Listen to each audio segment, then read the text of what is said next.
Hey everyone, welcome to the Flippin' Hippos YouTube channel. I'm Star, and today we're going to talk about how to get the most out of your yard selling this summer. So a lot of people like to just drive around to the one-offs, as we call them, or find the one-offs in ads. But what we have found in the past is one-offs can be a big, fat waste of gas and time. I feel like there's too much driving. A lot of times when we would get to them, they weren't actually having a yard sale. They had canceled for whatever reason, and they forgot to update the information with Craigslist. We used to use Yard Sale app, but that's not a thing anymore, unfortunately. But we just found like you would drive, and then you wouldn't find anything at the yard sales, or they just wouldn't be happening. They would have been canceled or whatever.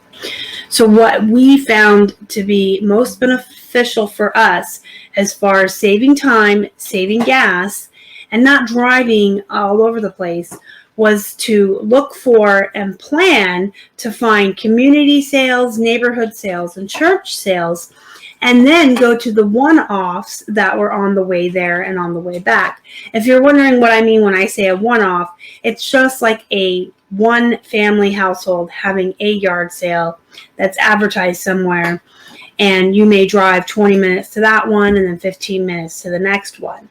The difference with the community and the neighborhood sales is typically it's a development or a gated community of some type, or just a really big neighborhood, and they're all having a yard sale on the same day. I love community sales. I love neighborhood sales. In fact, they're having one right up the road tomorrow that we usually go to every year.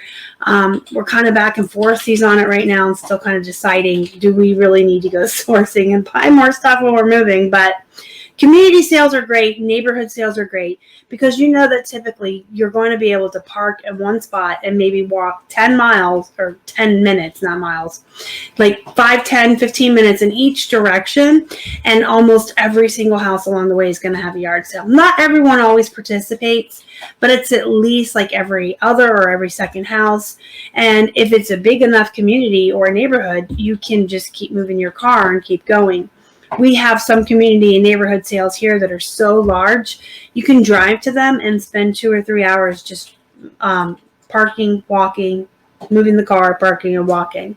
So those are really, really good to look for and plan to go to because you know you're going to hit a lot of houses in one area, so your chance of finding really great stuff is better. The church sales are the same. You know, if you go to a church rummage sale, that all of their congregation has been donating their own items, and they also take in items from the community and the neighborhoods around them, usually for an entire year, and then their auxiliary volunteers will organize all of that into a great big bazaar or like a little flea market, either inside of the church or out in their parking lot. And those are usually pretty big around here, and I'm sure it's the same way everywhere else. And if you go towards the end of the church sales, they want to get rid of as much stuff as they can, because if they don't, whatever they don't get rid of, they have to rebox up and store somewhere within the church, in the basement or wherever, and they'll have to store that for that whole year or half a year until they have the next sale. Some churches have 2 sales a year, one at the beginning and one at the end of the summer. But if you go towards the end of the sales, they're really trying to get rid of stuff. And most of the church sales around here, the last day will have stuff-a-bag or stuff-a-box sales where you pay $2 and you get a big bag, and as much as you can cram in the bag, that's what you get for your $2. Or a couple bucks for a box, and whatever you can fit in your box is what you get for a couple bucks. So if you want to plan to, you know, maybe go at the beginning and then at the end, you want to do both, because the beginning is going to have all the good stuff. The end is going to kind of be picked over. So you can go at the beginning to get your bolos and your hot ticket items, and then at the end, stock up on bread and butter.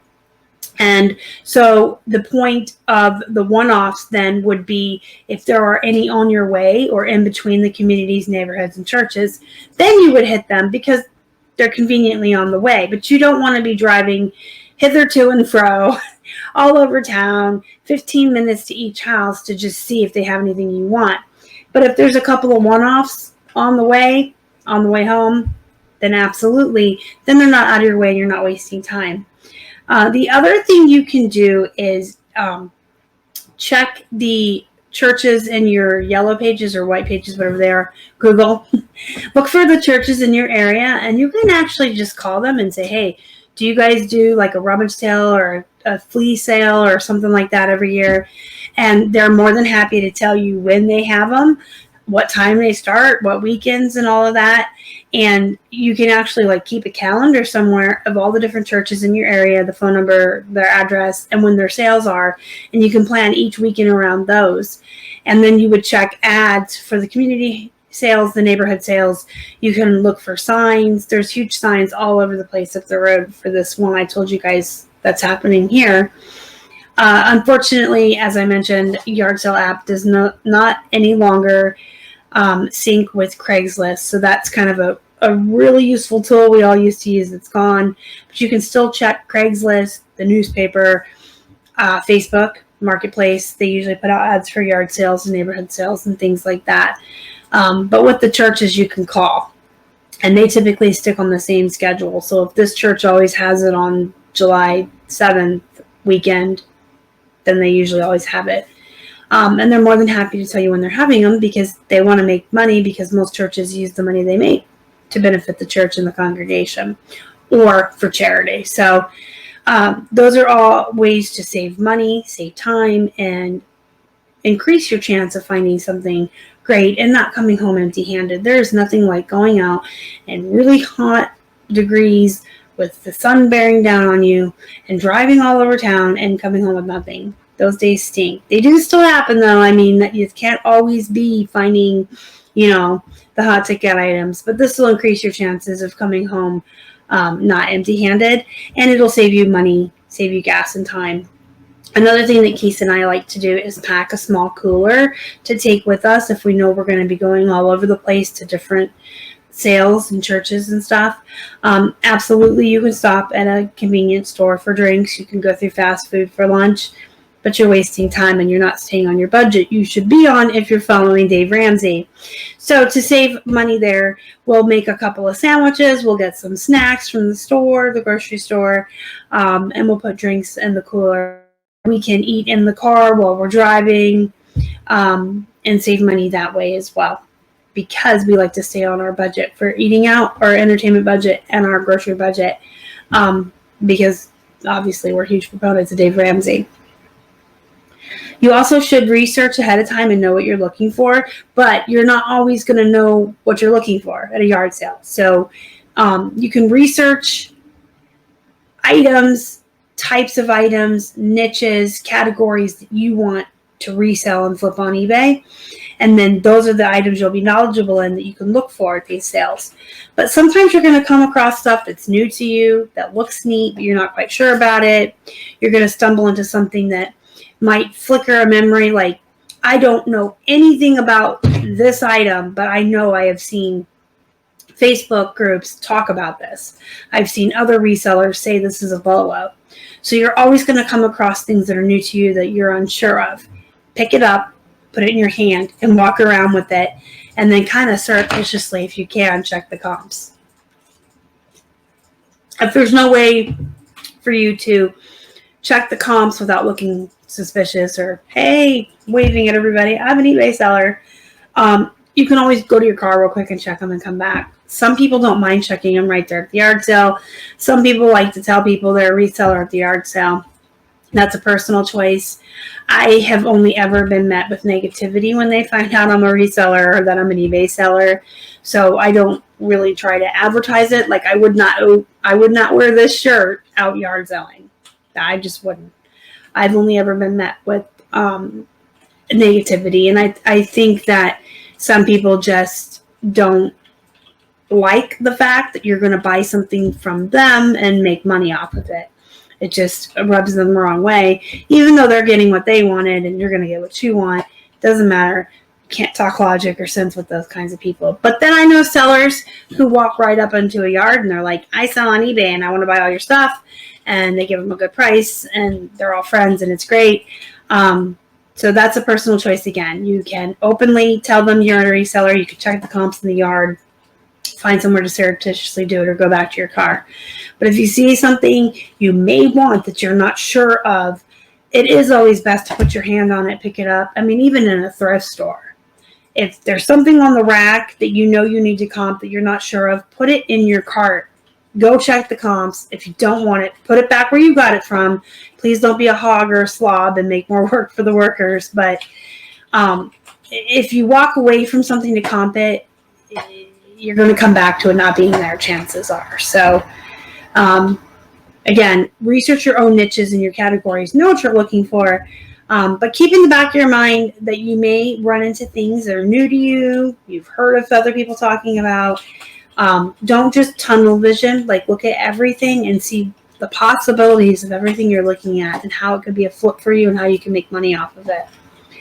Don't be afraid to take a risk. A lot of items at church sales and yard sales and garage sales are very low cost of goods. So don't be afraid to take a risk. If you just don't feel like comping, but something's 50 cents, take it.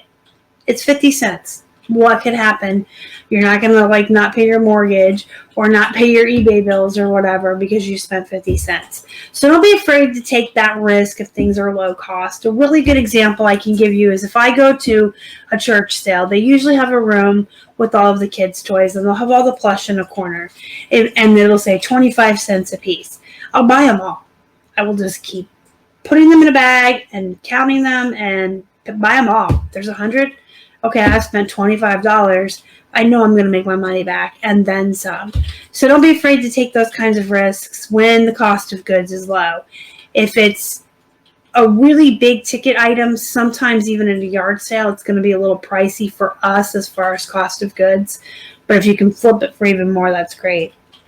A good example of that is like Polaroid cameras. We've purchased those before for like $35 a piece, $50 a piece at yard sales, but we turn around and flip them for anywhere from $250 to $500 and up.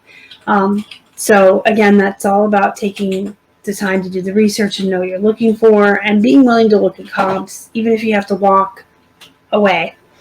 And don't be afraid to offer for all. So this is something I always used to do with Plush at yard sales. It was my favorite tactic to just scoop everything up and come home with a ton of stuff. If they had baskets or boxes or blankets out with just tons of plush on them, they usually had a sign that they wanted 50 cents or $1 a piece or whatever. I would literally just find the person running the yard sale and say, what if I wanted all of them? And they almost always answered with, well, let's go count them. And then offer me 50% or 25% just to get them all gone. So if they had 100 Disney plush, I would end up paying 25, maybe 50 for all of them and just come home with tons of inventory. So don't be afraid to do that. If there's something that you see that they have a lot of that you know you can flip, that you're already researched and educated on. I did that with some nursing clogs as well, some Danskins. Those go for a lot of money. One of the best pairs out of that lot sold for like $80 on Poshmark within a day or two of being listed. And I knew what they were when I saw them. You guys know I don't like shoes. I'm not a shoe person. But I know Danskin nursing clogs when I see them, and they are worth a lot of money. And they have I can't remember, it's been several years, but they had a table full of these nursing clogs.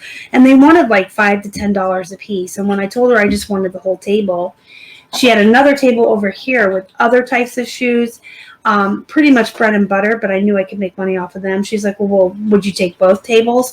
And we ended up spending $100, I think, on, I want to say it was over 50 pairs of shoes. And all the Danskins sold for $50 or more, except for the one pair sold for $80. So when you see stuff like that, don't be afraid to walk up and ask. If we've done it with ties, they'll have a box full of ties. They want 50 cents to $1 a piece. I want them all. They have 200. I'll offer you 75, and you take them all. So don't be afraid to offer for all. Here's the thing with people having yard sales. There's the rare person who, I know what I have, and I checked it on eBay, and I want my real price for it. And they're married to their items, and they have emotions about them. Those are rare. Those people are rare. The majority of people having a yard sale want this stuff gone. They want to be rid of it. They've cleaned out their basements, their attics, their closets. This is junk their kids grew out of. I shouldn't call it junk because it's treasure to us. But to them, it is. They've cleaned out their house. They've got all this stuff. They don't want it. They do not want to, at the end of the day, have to pack this stuff back up and take it back into their home. They just want it gone. And they put prices on it because they assume most folks are going to buy 1 or 2 items at a time.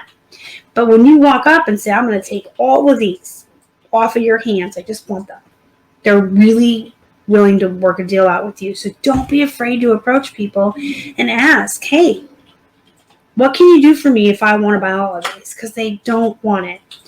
Again, you will run into those really rare folks running the yard sale. Some of them will even print out listings from eBay and tape them to their items. That's usually a big turnoff for me. I'll just turn around and walk away because, listen, if you're not a reseller, if you don't do this for a living, if you don't do this even part-time, you don't really know how to comp. Lay people just don't know. They look on eBay for an item. They look at what's listed. They don't understand the concept of anybody can list anything at any price, and those mean nothing. You have to look through the solds. You have to look through the historical sell-through rates. You have to check Terapeak. There's a lot to it that the normal layperson doesn't know. They just look up their item on eBay and they're like, oh my God, one person has this listed for $5,000. That's what it's worth. And then they'll print out the paper and they tape it to their, I'm sure you've all seen it. They tape the paper to their item, or they'll tell you verbally, I saw this on eBay and it sold for X, Y, or Z. Those folks are married to their item. They're emotionally invested in it. They think they can get eBay prices at a yard sale. You're probably not going to be able to work anything out with them, but they're few and far between. Most people want their stuff out of there. And that brings me to my last tip. If you're really, really ambitious and you have the vehicular and manpower to achieve this, and by that I mean you have an SUV or a truck and you're capable or you have someone to help you lift and load, you can go to people's yard sales or you can look them up in the ads and stuff and call them ahead of time, and you can offer to take everything away for them at the end. Because again, they don't want to pack it up and bring it back inside. So if you have the ability, a truck, an SUV, a car with a huge trunk, because you never really know how much you're going to get. But you can call people ahead of their yard sales, or you can just show up at the yard sale and say, hey, at the end of this, I'll take everything off your hands. Sometimes they let you do it for free because they see it as a service you're providing them, kind of, so they just let you take everything away, because otherwise they have to pack it up and bring it in, or they would have to load it up into vehicles and drive it to Salvation Army, Goodwill, or those little boxes by the grocery stores where you can do donations. If they see that someone else is going to come and load it up and take it away, to some people, not a lot, but very rarely, they will see that as a service you're providing. They don't have to load it. They don't have to take it. You're showing up to pick it up and take it away. Kind of like what Keith and I are doing with everything that we're getting rid of and donating. We set an appointment up with the VVA, the Vietnam Veterans of America, and we put everything outside and they come get it. Some people have that mentality, so you can just say, I'll come and get it at the end and get it for free. Some people still want to make some money off of their stuff, so you can offer them like $50 for everything, or I'll come in at the end and see what you have left and offer you a price. And then, you know, for $50 to $100, you can have all their leftovers. With that said, you have to be willing to sort through the poop and realize that not everything you get is going to be great. Buying up the end remnants of a yard sale or garage sales kind of like a storage unit, because it's almost a blind buy. I mean, you can show up and say no with a storage unit, but you've already paid for it, and you open the door and it's crap. You're like, oh, what do I do? But you don't know what you're going to get. You're basically getting everything that's left at the end of the day. There could be treasures people didn't get. It could be a ton of bread and butter stuff. You could lock out and have some really great items. But that is an option you can do. You can offer to take the, I call it, I'll take it all after, or you can do the offer for, I'll take it all during the sale. So again, just make sure you're planning your day out ahead of time. You know where you're going. Plan a map that makes sense. around the times these sales open. Usually we would drive out to the furthest or the most promising and then work our way back home and hit the churches and the neighborhoods and the one-offs on the way back. And we would always pack snacks and drinks and stuff for the day just to keep us on budget. But those are some really good tips for you guys to get the most out of your yard selling this summer. If you have any more questions, comments, or concerns, leave them down in the comments below. You can also join our Facebook group, Flippin' Hippos Reseller Pod, and tag me in there. Don't forget to hit the thumbs up before you leave, and please subscribe if you haven't already. Go be productive. Go plan for some good yard sales. Make some money, and as always, thank you so much for watching. We appreciate you guys so much. Y'all are the best. Bye.